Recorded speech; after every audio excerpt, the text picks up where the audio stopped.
Bueno, pues continuamos en la hora del recreo y continuamos con Mari Carmen Pérez, que la hemos secuestrado un poquito aquí porque tiene otro tema muy interesante que contarnos. Pero, Mari Carmen, aquí también tenemos buenas noticias. Bueno. Entonces, pues vamos a aprovechar que estás aquí Claro. con nosotros para darlas, porque además, fíjate, va mucho de acuerdo las noticias, las buenas noticias de hoy con los temas que tú tocas, con temas de niños y de adolescentes. A ver, Y tienen que ver con la lectura. Porque, por ejemplo, a ver, una pregunta, tú si vas a Japón, ¿qué harías? Aparte de visitar la ciudad. Viajar en el tren, Bueno, yo creo. pues eso es fantástico, pero en Japón te dan la oportunidad de ir a un hotel que está dedicado especialmente para los libros. Ay, Entonces, qué maravilla. son hoteles, son unos pequeños hoteles que han hecho muy pequeñitos, con no más de 30 habitaciones, y la historia está en que por un módico precio, creo que son como 30 euros, muy poquito, pues duermes allí y aparte tienes disponibilidad de más de 1700 libros que hay. Wow. Para que te los puedas llevar a tu habitación y un ratito antes de irte a dormir, pues que puedas tener una buena No lectura. vas a dormir con tanto libro. No vas a dormir con tanto libro, pero es una iniciativa muy interesante. La han tenido que inventar los japoneses. Ya me hubiera gustado inventarla a mí misma, pero en no, México. no ha podido ser.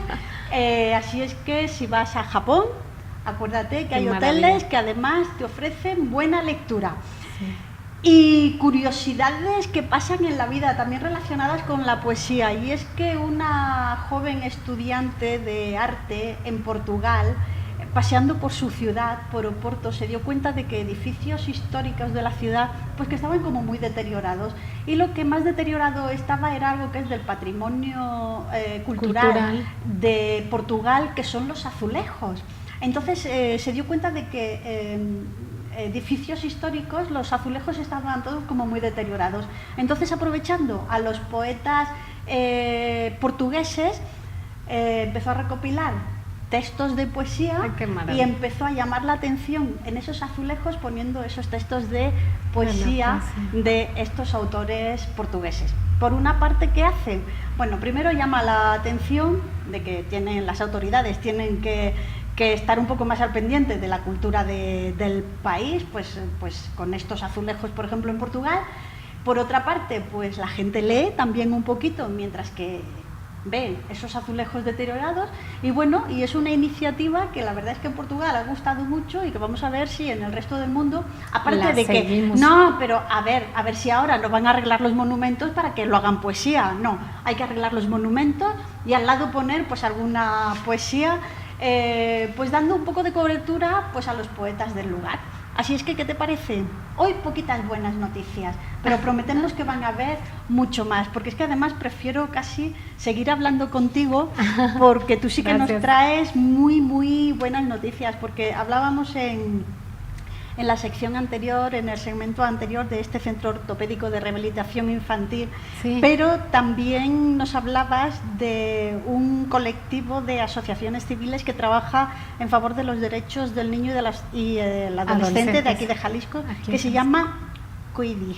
¿Lo he dicho bien? Sí, lo has dicho. COIDIG, no he querido decirlo muy alto para no meter la pata. ¿Nos cuentas un poquito en qué consiste este colectivo, esta asociación, y cuál es tu trabajo dentro del colectivo? Pues bueno, realmente yo soy parte de un comité, ¿no?, para hacer alianzas, precisamente estas alianzas, como es Tu Mejor Colegio, pues que ponen en un espacio, ¿no?, confinado, un grupo de escuelas y de clases que ofrecemos a los niños. Pues también COIDIG es un grupo de asociaciones civiles que trabajamos con niños y adolescentes, pero sobre todo en el tema de los derechos de los niños, niñas y adolescentes, y que esos derechos pues se cumplan. ¿No? Porque cuando tenemos un problema como adultos, pues como que nos hace fácil pensar, pues le llamo a mi abogado y que lo solucione el abogado.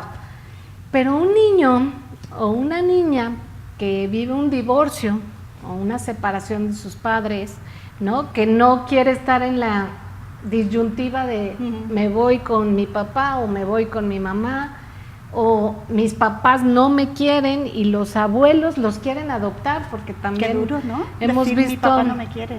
Ahora los superhéroes se han convertido los abuelos o las abuelas, ¿no? A mí me ha tocado ver en la asociación que tristemente los papás, con esta justificación de buscar, ¿no?, el ingreso y buscar la parte económica, tristemente hemos abandonado pues lo más valioso de nuestras casas, que son los niños y las niñas, y muchos de ellos se han desentendido tanto que son los abuelos quienes han llegado a trabajar con los niños, a cumplir esa misión, esa labor, y luego los abuelos los dejan tan desprovistos porque legalmente los abuelos no pueden ni inscribirlo en una escuela, ni darlo de alta, ¿no?, en instituciones de salud, y porque tienes que tener la patria potestad y todos estos temas legales, ¿no? Yo ahora que he estado trabajando con niños veo qué indefensos están, desconocemos mucho de sus derechos, y esta es una parte del colectivo que hacer conciencia de que primero los niños conozcan estos derechos y luego que los adultos hagamos que se cumplan. ¿Y cómo podemos recuperar esos derechos para los niños? Porque hablabas de los abuelos y fíjate que muchas veces los niños se vuelven un poco crueles con ellos, pero no por ellos mismos, sino precisamente porque tienen esa carencia del cariño de sus padres, que los abuelos no la pueden cumplir porque los abuelos son abuelos y los padres son padres, ¿no? Sí. Y muchas veces por esa desprotección que ellos mismos sienten de los padres, pues llegan a ser crueles con los abuelos que tanto les han dado. ¿Cómo podemos hacer que los niños recuperen los derechos? Primero recuperándolos nosotros, pero ¿cómo podemos inculcarle a los niños que tienen unos derechos pero que también tienen unas obligaciones? Sí, fíjate que todo mundo pensamos en que hay instancias grandes como el gobierno que fungen muy importante en comunicar de estos derechos. Hay fiscalías ahora para la infancia, antes no las existía.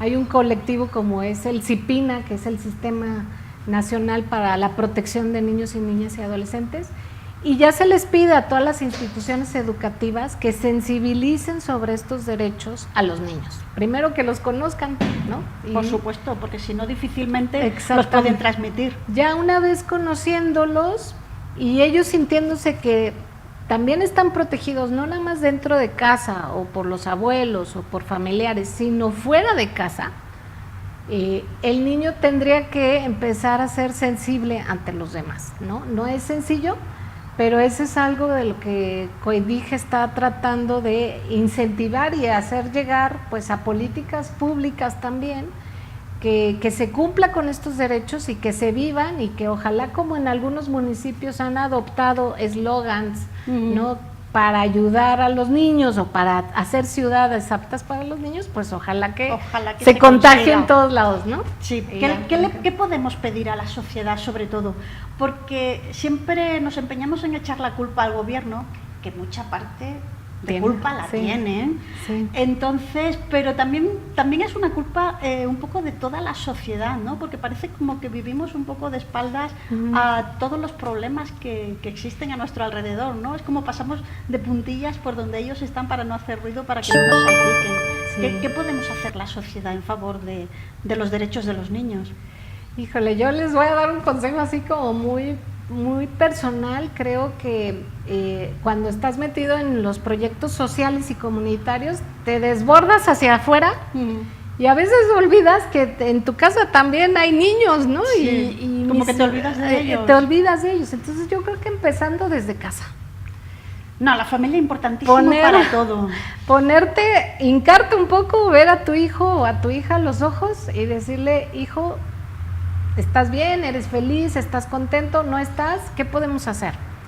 Y una vez que lo vivas, ellos también lo van a ir a compartir con otros amigos, lo viven en la escuela, en la comunidad, en las clases de fuera, ¿no? Yo creo que los papás voltear un poco hacia casa, cumplir los derechos en casa, dentro, y el mismo ejemplo que demos, ese ejemplo se debe de imitar en otros lugares. Pues, porque ¿qué problemas? O sea, Cuéntanos qué problemas puede tener un niño que está tan desfavorecido a nivel familiar, precisamente pues porque no se cumplen esos cánones de educación en valores, de respetar estos derechos que tienen los niños. ¿Con qué problemas se puede encontrar un niño en un futuro cercano para ellos? Nosotros lo vivimos al interior de la asociación. Tenemos muchos casos de depresión infantil, de niños tristes, ¿no? Con alguna, ¿no?, situación emocional que luego se pasa a lo físico, se le cae el cabello, tienen cierta, ¿no?, urticaria, que emotivamente pues está transmitiendo una carencia de algo que es amor, pues. Entonces, estos niños, si no lo saben controlar, si no lo saben manejar, pues tenemos los casos de abuso, de bullying, ¿no?, de violencia con otros niños, con otros amigos, y pues eso a la larga, como sociedad, se nos va a revertir, pues porque vamos a tener... mismos. Ojalá que dijéramos, llegan a crecer y se vuelven delincuentes, pero hay mucho suicidio también. Hay mucho suicidio en mitad de camino.